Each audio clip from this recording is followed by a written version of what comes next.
ሳቢው ነብዩ አለይሂ ሰላቱ ወሰለም እገለቤት ሂድና እጋ እንደዚህ ዕቃ አንጣልኝ አሉት። ገና ቤት ሲሄድ ማስፈቀዱን ረሳውና በሩን ከፈተው አሉ። በሩን ሲከፍተው ሴትዮዋን አያት። ምን አረገ?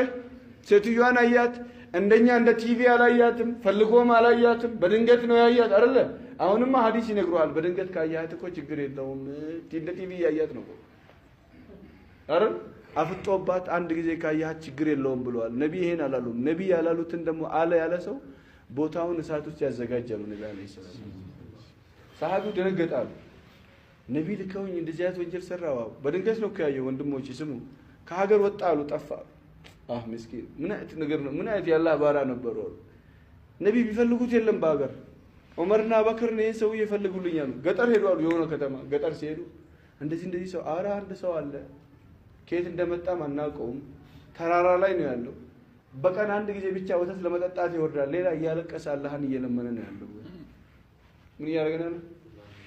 ምን አይነት አላህን አውቀውት ነው እንደሞጂ? ምን አይነት አላህን አውቀውት ነው? ምን ያህል ፈርተውት ነው?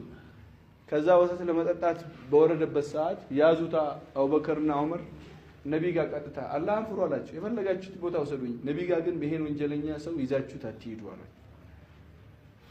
አቦ ይዘውት ሄዱ።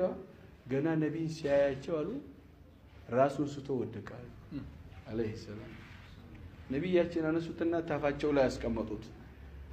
አንተ ከዛ ከትንሽ በኋላ ሲነሳ የነብይ ታፋ ላይ ጭንቅላቱን ሲያያት አሉ ይሄን ወንጀለኛ ጭንቅላት ታፋው ላይ ያስቀመጡት አላቸው።